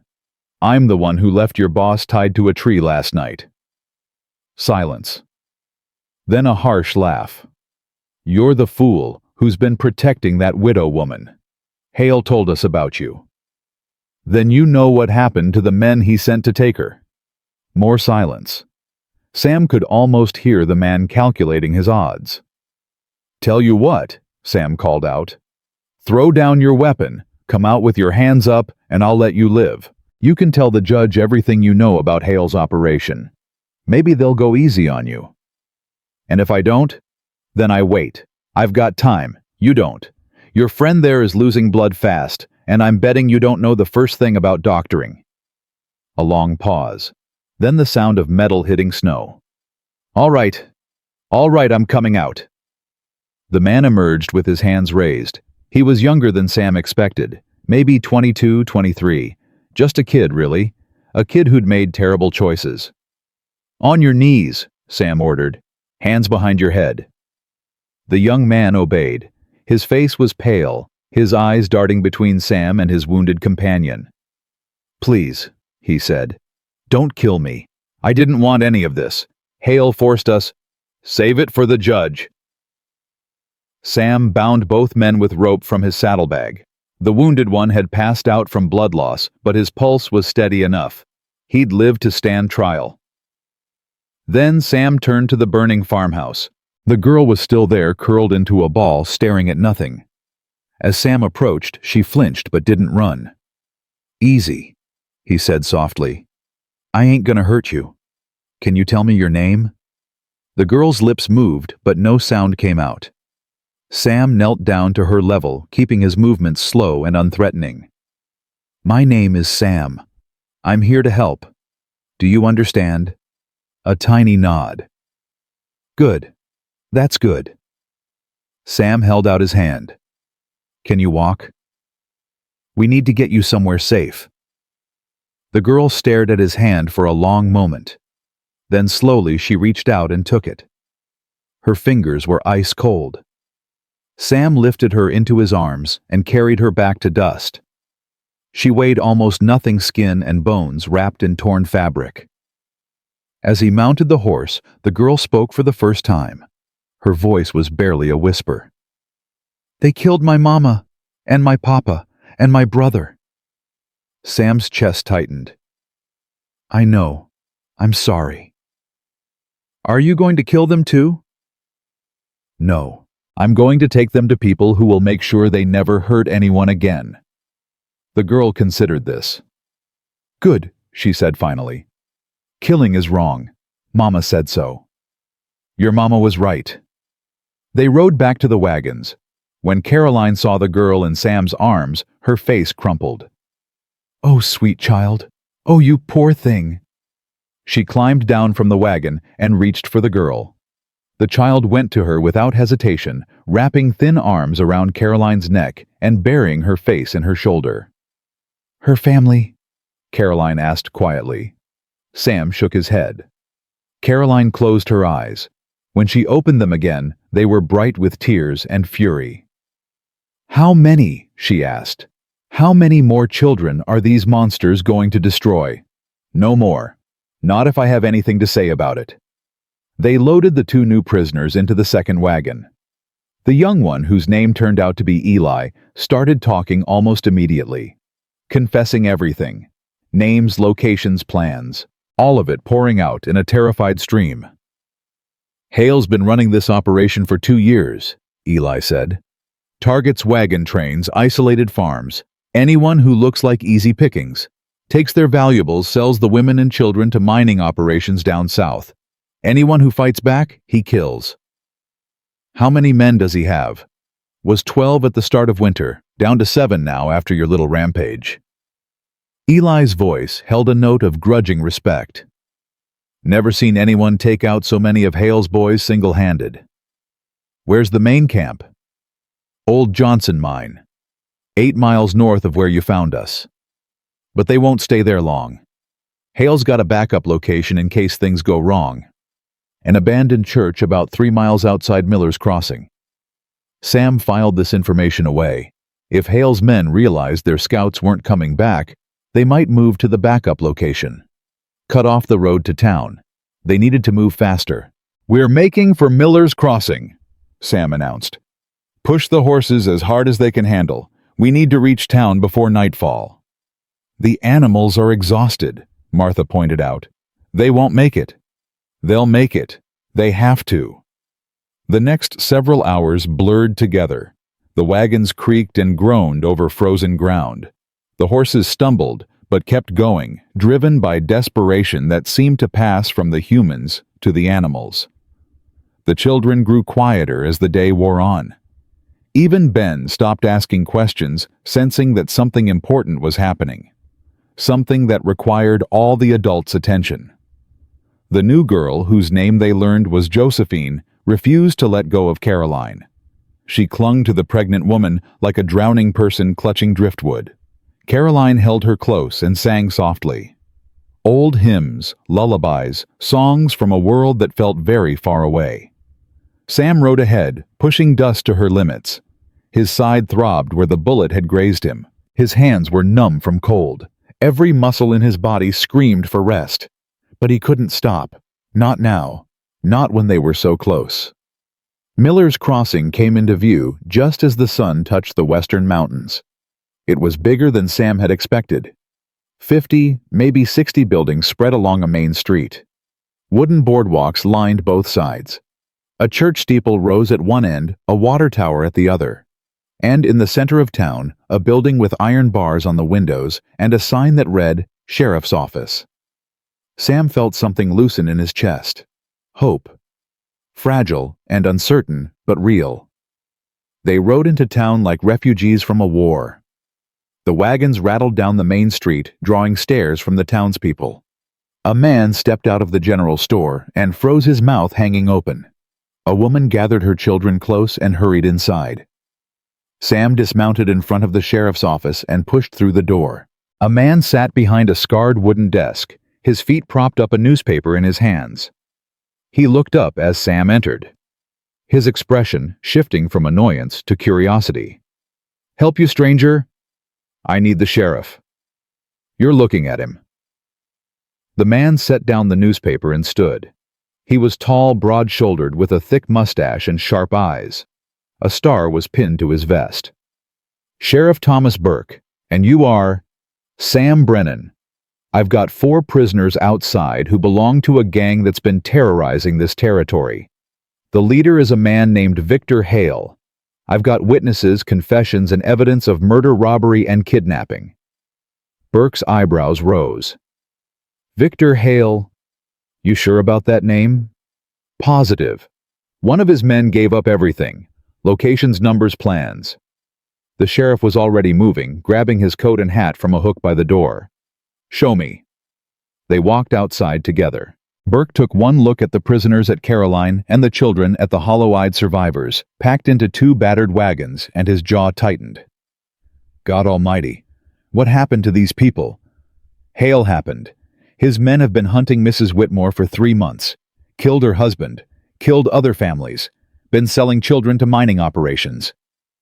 Burke's face went pale. Selling children. The prisoner named Eli will confirm everything. The sheriff turned to one of the townspeople who had gathered to watch. "Jacob, get Doc Peterson. Tell him we've got wounded and sick. Multiple children." He turned to another. "Mary, open up the church. We need somewhere warm to put these people." The town mobilized with surprising speed. Within an hour, Caroline and the children were settled in the church, wrapped in blankets with hot food and a roaring fire. Doc Peterson, a gray-haired man with gentle hands, examined each of them in turn. "The pregnant woman needs rest," he told Sam. "Complete bed rest. She's been through too much. Any more stress and she could lose the baby." "Can she be moved?" "Not for at least a week. Probably 2. Sam nodded. He'd expected as much. Sheriff Burke had taken the prisoners to the jail and conducted initial interviews. Now he found Sam in the church, standing watch over the sleeping children. "The young one, Eli, he's singing like a canary," Burke said. "Everything you said checks out. Hale's got 7 men left at the Johnson mine waiting for a signal that ain't coming. They'll move soon, when they realize their scouts are gone. I've already sent for the territorial marshal.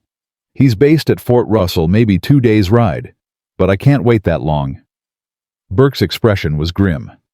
"I've got 4 deputies, good men, but not enough to assault a fortified position." "What about the townspeople?" "Miners mostly, shopkeepers, a few ranchers.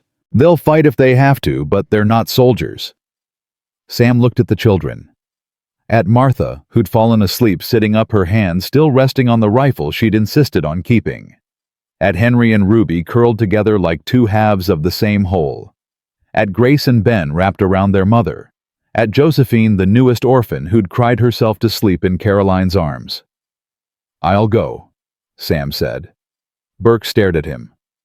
"Alone against 7 armed men. I know the terrain. I know their positions. And I've got something they don't expect." "What's that?" Sam's jaw tightened. "Nothing left to lose." "That's suicide." "Maybe, but if I don't go, they'll scatter, disappear into the territory. Start over somewhere else, hurting more people, destroying more families. Sam met the sheriff's eyes. I've spent 3 years running from death. I think it's time I started running towards something instead. Burke was quiet for a long moment. Then he reached into his pocket and pulled out a small metal object. A deputy's badge. If you're going to do this, Burke said, do it with the authority of the law behind you. Raise your right hand. Sam hesitated. Then he raised his hand. Do you swear to uphold the laws of this territory, to protect the innocent, and to bring justice to the guilty? I do. Burke pinned the badge to Sam's chest. Then go get those bastards, Deputy Brennan. Sam nodded once.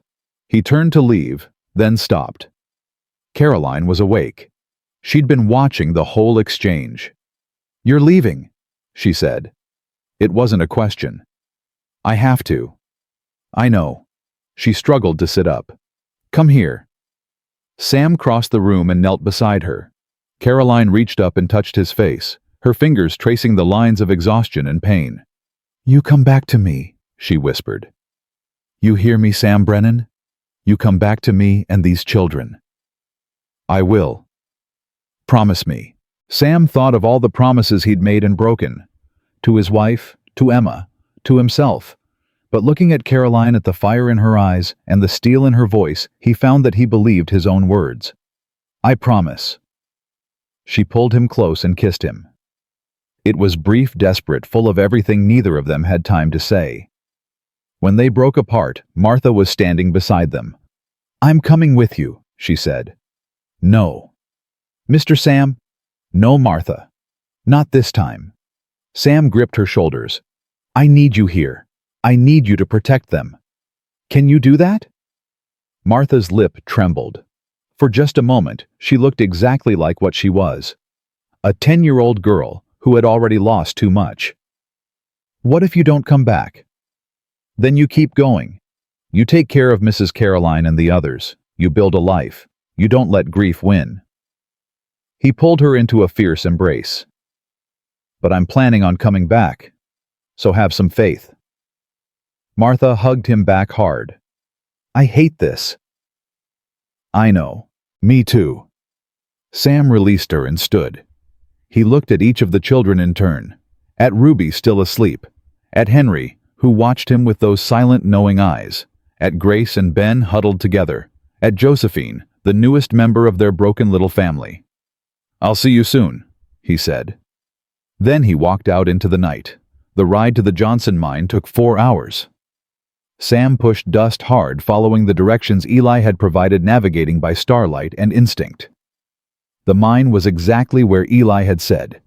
An old silver operation abandoned when the vein ran dry. The main shaft entrance gaped like a dark mouth in the hillside. Around it, a cluster of wooden buildings. Bunkhouse, cook shack, tool shed, and guards. 2 men patrolling the perimeter, rifles in hand. Sam dismounted a quarter-mile out and approached on foot. The snow muffled his footsteps. The darkness hid his movements. He took out the first guard with a chokehold, lowering the unconscious body silently to the ground. The second guard went down the same way. That left 5. Sam crept toward the bunkhouse. Light flickered through gaps in the wooden walls. Voices drifted out. Laughter. Clinking bottles. They were celebrating. Probably thought they had another day or two before anyone came looking. They were wrong. Sam positioned himself outside the door. He took a deep breath. Let it out slowly. Then he kicked the door in. The next few seconds were chaos. Sam fired twice before anyone could react, dropping 2 men where they stood. A third lunged for his weapon and took a bullet in the leg. The fourth actually managed to get a shot off, but it went wide, punching through the wall behind Sam's head. Sam's return shot didn't miss. That left 1 man standing. The biggest of the group, a mountain of muscle and rage, who charged at Sam with nothing but his fists. Sam sidestepped and brought the rifle butt down on the back of the man's skull. The giant crumpled like a felled tree. Silence. Sam stood in the middle of the bunkhouse, breathing hard, his hands shaking with adrenaline. 5 men down, 2 dead, 3 wounded. But something was wrong. The count didn't add up. Eli had said 7 men at the mine. Sam had taken out 2 guards and 5 in the bunkhouse. 7. But Eli had also mentioned Victor Hale. And Sam had left Hale tied to a tree 3 days ago. Unless someone had found him. Cut him loose. Unless Hale was all ready. Sam heard the click of a hammer being cocked behind him. Turn around slowly. Sam turned. Victor Hale stood in the doorway, a pistol aimed at Sam's chest. His face was gray with frostbite. His hands trembled with cold and fury, but his eyes burned with hatred. "You should have killed me when you had the chance," Hale said. "Probably. Now you're going to die, and then I'm going to find that pregnant woman and those children. I'm going to make them suffer for every man you've killed tonight." "No," Sam said quietly. "You're not. You're in no position to—" The shot came from outside, through the window, a clean hit that knocked the pistol from Hale's hand. Hale screamed and clutched his shattered fingers. Sam moved before the man could recover, driving his fist into Hale's jaw. Once, twice, 3 times. Hale went down and stayed down. Sam looked toward the window. Sheriff Burke stepped through the broken glass, a smoking rifle in his hands. Behind him, 4 deputies spread out securing the remaining prisoners. "Thought you might need some backup," Burke said. Sam stared at him. "You followed me. Couldn't let my newest deputy get killed on his first night, could I?" Burke smiled grimly. "Besides, this territory owes these children justice. Figured I ought to help deliver it."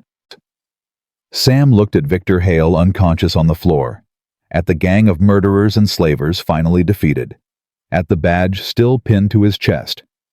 "It's over," he said. The words felt strange in his mouth. "It's really over." "Not quite." Burke holstered his rifle. "We've still got to get these scum back to town, stand trial, face the consequences. And then—" Burke looked at him. "And then, Deputy Brennan, you've got a family waiting for you." Sam thought of Caroline, of Martha and the children, of the promise he'd made. "Yeah," he said. "I do." The ride back to Miller's Crossing took twice as long as the journey out. The prisoners slowed them down, and the wounded men required frequent stops for water and rest. Sam didn't mind. Every mile that passed felt like another weight lifting from his shoulders. Victor Hale rode in chains at the center of the column, his shattered hand wrapped in bloody bandages, his eyes fixed on Sam with undying hatred. He hadn't spoken since the mine, hadn't needed to. His silence said everything. But Sam didn't care about Hale's hatred anymore. The man was finished. His gang was broken. The children were safe. That was all that mattered. They reached town just after noon on the second day. Word had spread ahead of them, and the main street was lined with townspeople who had come to witness the return. Some cheered. Others stood in grim silence watching as the prisoners were paraded toward the jail. Sam ignored all of it. His eyes searched the crowd for only one thing. He found her on the church steps. Caroline stood with the children gathered around her, her hand resting on her swollen belly. Martha was at her side, standing tall and proud. Henry and Ruby held hands. Grace had Ben on her hip. Josephine clung to Caroline's skirt, peeking out at the commotion with wide eyes. When Caroline saw Sam, her face crumpled.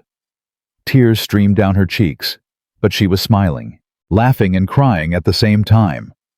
Sam dismounted and walked toward her. The crowd parted to let him through. He heard whispers, fragments of conversation, but none of it registered. He stopped at the bottom of the steps, suddenly uncertain. After everything they'd been through, he didn't know how to close the distance. Caroline made the choice for him. She came down the steps and threw her arms around him, holding tight despite her pregnant belly between them. Sam buried his face in her hair and breathed her in. She smelled like smoke and soap, and something uniquely her. "You came back," she whispered. "I promised." "I know. But I was so scared. So scared I'd lost you." "You haven't lost me." Sam pulled back enough to look at her. "You haven't lost me, Caroline. Not now, not ever." Martha appeared at their side. Her eyes were red, but her chin was steady. "Took you long enough," she said. Sam laughed. It was a strange sound, rusty from disuse but real. "Had some business to take care of. Did you get all of them?" "Every last one." Martha nodded slowly. Then, without warning, she launched herself at Sam and hugged him fiercely. "I was worried," she admitted into his chest. "I hate being worried." "I know. I'm sorry." "Don't be sorry. Just don't do it again." The other children crowded around. Grace and Ben, shy but hopeful. Ruby, who had learned a few more English words and used them now.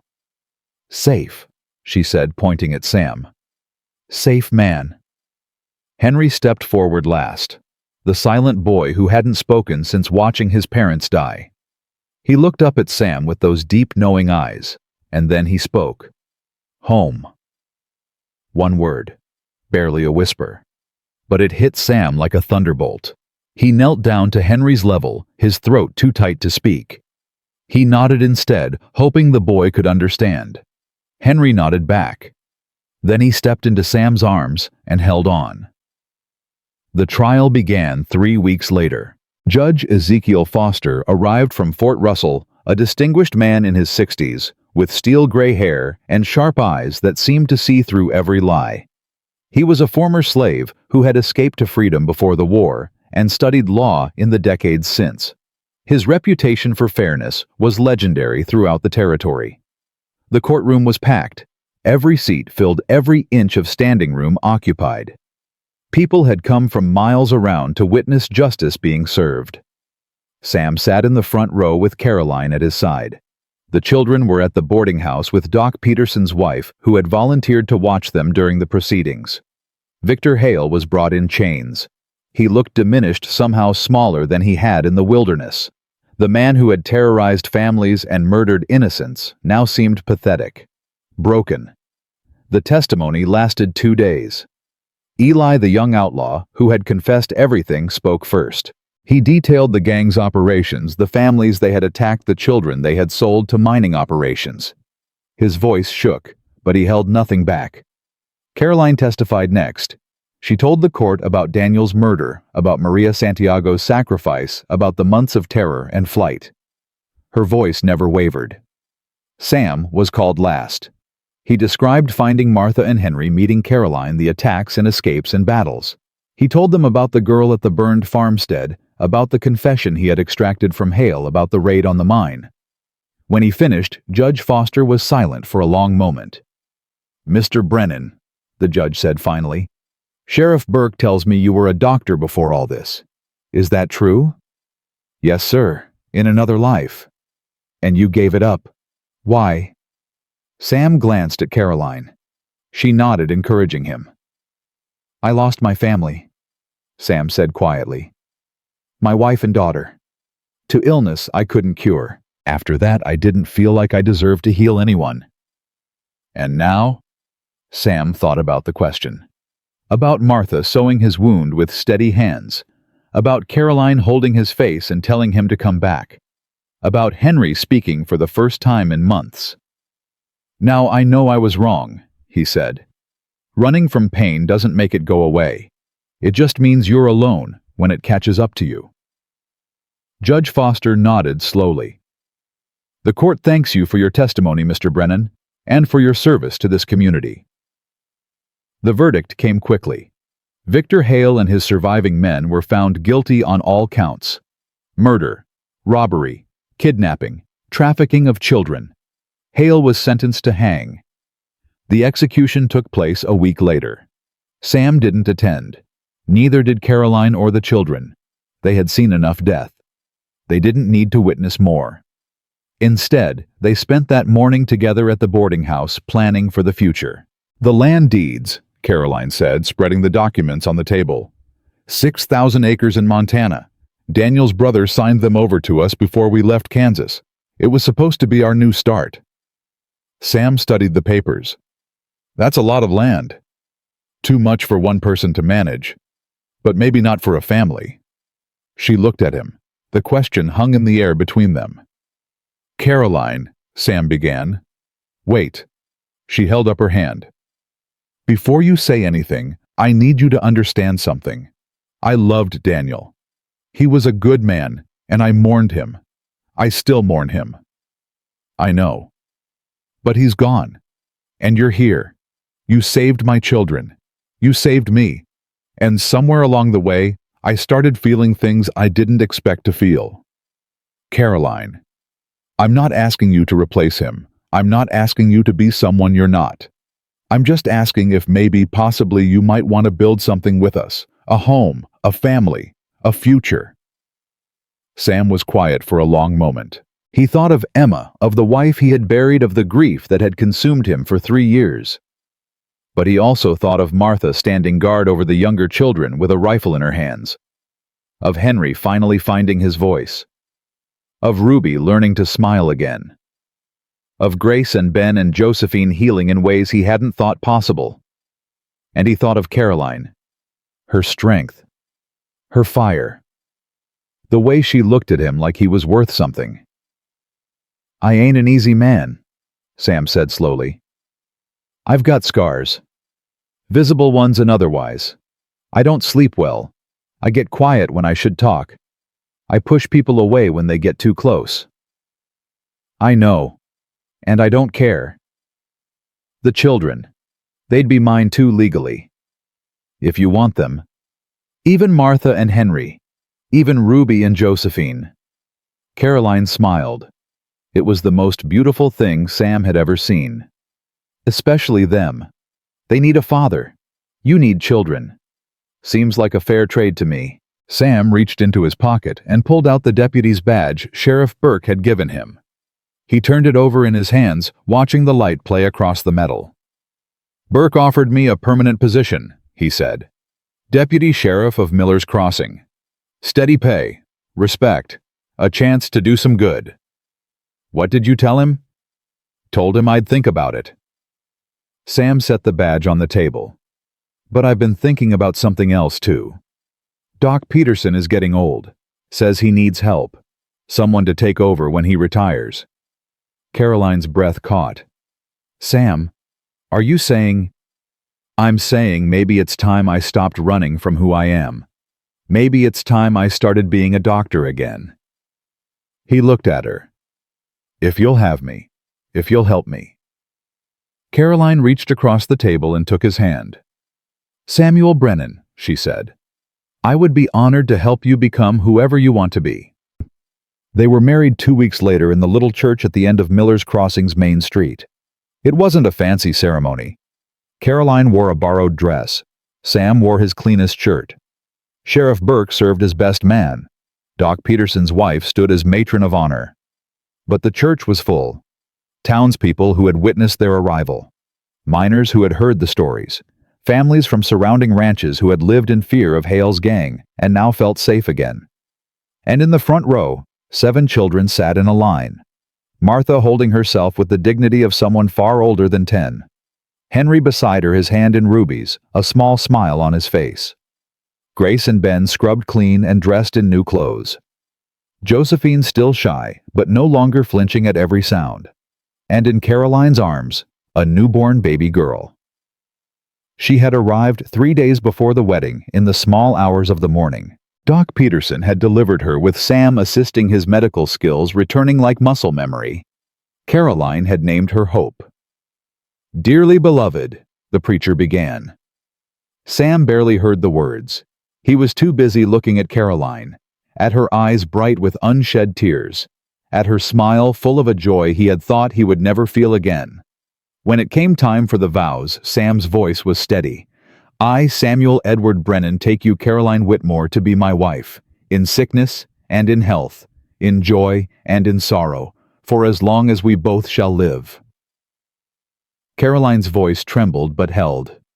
I, Caroline Marie Whitmore, take you, Samuel Edward Brennan, to be my husband. I promise to stand with you, to fight beside you, to build a life with you, until death do us part. The preacher smiled. By the power vested in me by this territory, and by Almighty God, I now pronounce you husband and wife. Mr. Brennan, you may kiss your bride." Sam kissed her. It was soft and sweet, and it felt like coming home. The church erupted in cheers, but it was Martha's voice that rang out above the rest. "Finally! Can we eat cake now?" Spring came slowly to Montana. The snow melted in patches, revealing brown grass and mud, and the first stubborn shoots of green. The mountains still wore their white caps, but the valleys had begun to warm. Life was returning to the land. The Brennan homestead sat at the base of a gentle slope, surrounded by 6,000 acres of possibility. The main house was modest but solid, built by Sam's own hands, with help from neighbors and the children. 2 stories, 4 bedrooms, a kitchen big enough for a family of 9. Caroline stood on the front porch, baby Hope in her arms, watching her children play in the yard. Martha was teaching Henry and Ruby how to rope a fence post. Her technique was improving, though she still muttered under her breath every time she missed. Henry had started speaking more often now, short sentences that grew longer each week. Ruby had become his translator, filling in gaps with a mixture of English and Spanish that somehow made perfect sense. Grace and Ben chased each other through the tall grass, their laughter carrying on the wind. Josephine followed at a more sedate pace, stopping every few steps to examine a flower or a bug or some other wonder that caught her eye. And sitting on the porch steps, medical bag at his feet, was Sam. He had reopened his practice 3 months ago. Nothing formal. No office, no shingle. Just a man with skills and a willingness to help. Word had spread quickly, and now folks came from miles around when they needed a doctor. He still had nightmares sometimes. Still woke in the dark, reaching for Emma, finding only empty air. But the grief no longer consumed him. It had become something else. A scar, not a wound. A reminder of what he had lost and what he had found. "Penny for your thoughts," Caroline said, settling into the rocking chair beside him. "Just thinking about how much has changed." "Good changes." Sam watched Martha finally land a perfect throw, the rope settling cleanly over the post. She let out a whoop of triumph that startled a flock of birds from a nearby tree. "Yeah," he said. "Good changes." Caroline leaned against his shoulder. Hope made a soft sound in her sleep, tiny fists clenching and unclenching. "I got a letter from Judge Foster yesterday," Caroline said. "The adoption papers have been approved.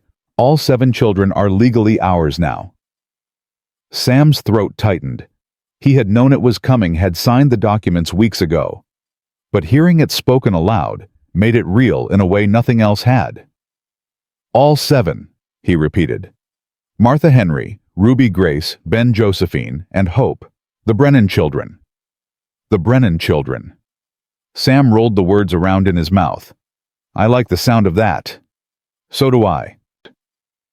They sat in comfortable silence for a while, watching the children, listening to the wind rustle through the grass. Then Martha came bounding up the steps, her face flushed with excitement.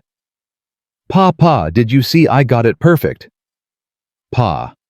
She had started calling him that a month ago, the first time Sam had nearly cried. "I saw," he said. "That was some fine roping." "Henry wants to try next, but he's scared of the rope. Can you come show him?" "I think you're doing just fine without me." "But he trusts you more. He trusts you with everything." Sam looked at his wife. Caroline smiled and nodded toward the yard. "Go on. They need their father." Father. Another word that had once felt impossible. Sam stood and followed Martha down the steps. Henry was waiting by the fence, the rope coiled nervously in his hands. Ruby stood beside him, offering encouragement in her bilingual way. "All right, son," Sam said, crouching to Henry's level. "Let me show you how it's done." He took the boys' hands and guided them through the motion. Henry's first throw went wide. So did his second. But on the third try, the rope caught the post and held. Henry's face split into the biggest smile Sam had ever seen. "I did it," he said. "Pa, I did it." "You sure did. I'm proud of you." The other children came running to celebrate. Grace gave Henry a hug. Ben demanded to try next. Ruby declared that she could do it better, which started a friendly argument that Sam had to mediate. Standing there surrounded by laughter and chaos and love, Sam felt something he had thought was lost forever. Peace. That evening after dinner, the family gathered around the fireplace. It had become a ritual. Every night after the dishes were cleared and the younger children were in their nightclothes, they came together to share stories. Sometimes Sam told tales of his doctoring days. Sometimes Caroline recounted adventures from her childhood in Kansas. Sometimes the children made up wild fantasies about cowboys and outlaws and hidden treasure. Tonight, it was Martha's turn. She stood before the fire, her face illuminated by the dancing flames, her voice carrying clear and strong. "Once upon a time," she began, "there was a girl who lost everything. Her mama, her papa, her home. She thought she was alone. She thought nobody would ever want her again." The younger children leaned forward, captivated. But then she found something she didn't expect. A man who was broken just like her. A woman who was brave just like her. And a whole bunch of other kids who were lost just like her. Martha's eyes found Sam's across the room. They weren't a family at first. They were strangers, scared and hurt, and not sure if they could trust each other. But they learned. They fought together. They cried together. They saved each other. Her voice grew stronger. And one day the girl realized something important. Family isn't about blood. It isn't about where you come from or who you're born to.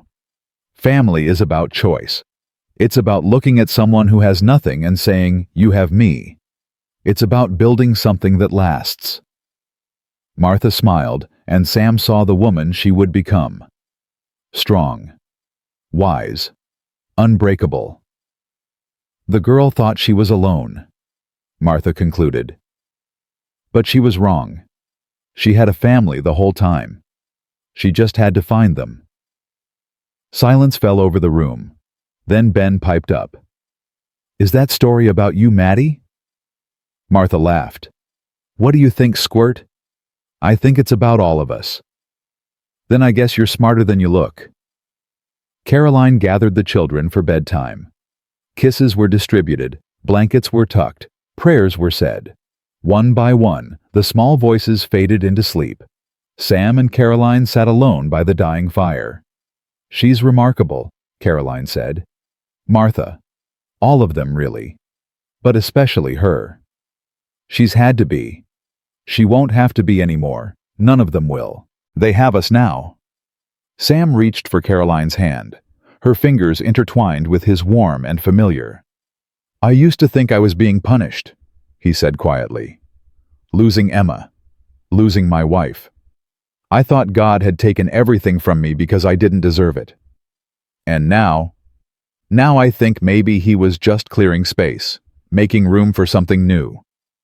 Sam looked at the staircase where his children slept, making room for them. Caroline leaned her head against his shoulder. "I love you, Sam Brennan." "I love you too, Caroline Brennan." They sat together as the fire burned low, as the stars wheeled overhead, as another night passed peacefully in a home that had been built from nothing. 23 years later, the Brennan homestead had become a town. Not a big town. Maybe 100 families, but it was enough. A general store, a schoolhouse, a church, a doctor's office that had been expanded twice to meet growing demand. Sam Brennan, now 67 years old, sat on his porch in the same rocking chair he had occupied for more than 2 decades. His hair was white, his hands spotted with age, but his eyes were still sharp, still watchful. Caroline sat beside him, her own hair streaked with silver, her smile unchanged despite the years.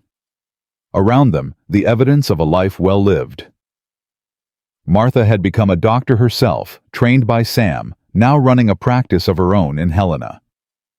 She had married a good man and had 3 children who visited every summer. Henry had found his voice and his calling.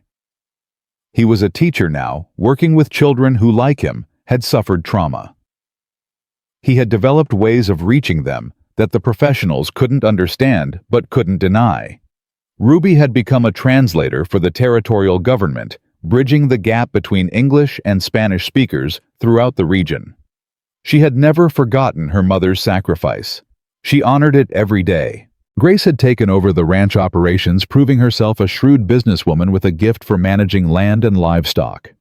Her husband joked that he had married above his station. He wasn't wrong. Ben had followed Sam's early path, becoming a lawman. He was sheriff of Miller's Crossing, now keeping the peace his father had helped establish all those years ago. Josephine had become an artist, her paintings hanging in galleries throughout the territory. She specialized in portraits of families. Broken families, healing families, families being forged.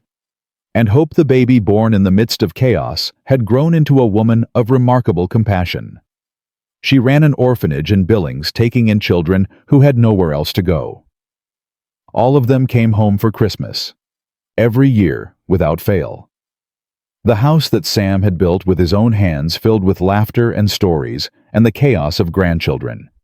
This year was no different. Grandpa, a small boy, came running across the yard, his face flushed with excitement. "Grandpa, Aunt Martha is telling stories about when you were young." Sam chuckled. "Is she now? What kind of stories?" "She says you fought outlaws and saved Grandma from bad men and adopted a whole bunch of kids all at once." "That's about right." The boy's eyes went wide. "Was it scary?" Sam thought about the question, about the blizzard and the cabin, about Hale's men and the raid on the mine, about the moment he had turned his horse around and decided to help a crying child instead of riding past. "Yeah," he said honestly. "It was scary. But you know what I learned?" "What?" "Being brave doesn't mean you're not scared. Being brave means you do the right thing even when you are scared, because some things are worth fighting for." The boy considered this with the gravity that only a 6-year-old could manage. Like family. Exactly like family. "Is that why you have so many kids, Grandpa? Because you were brave enough to fight for them?" Sam felt Caroline's hand slip into his. He looked at her, at this woman who had stood beside him through everything, who had helped him find his way back to life. "Yeah," he said. "That's exactly why." The boy nodded, satisfied. Then he ran off to find his cousins, leaving Sam and Caroline alone on the porch. The sun was setting. Golden light spilled across the valley, painting the mountains in shades of fire and gold. Somewhere in the house, someone was playing piano. Children's voices rose in laughter. "We did good," Caroline said softly. "We did. Any regrets?" Sam thought about the question, about the pain and the loss and the fear, about the choices he had made and the ones he had almost made. "Not a one," he said. Caroline leaned against him, her head on his shoulder, her breathing slow and peaceful. "I love you, Sam Brennan." "I love you too, Caroline Brennan." The fire inside crackled. The children laughed. The stars began to emerge overhead, and Sam Brennan, the broken man who had learned to heal, held his wife's hand and watched the sunset paint the sky. Family wasn't about blood. Family was about who you fought for, who you cried for, who you lived for. And in the end, that was the only legacy that mattered. Not money or land or buildings, people. Lives changed, futures made possible. Samuel Brennan had spent 3 years running from death. Then he found something worth living for, and he never ran again.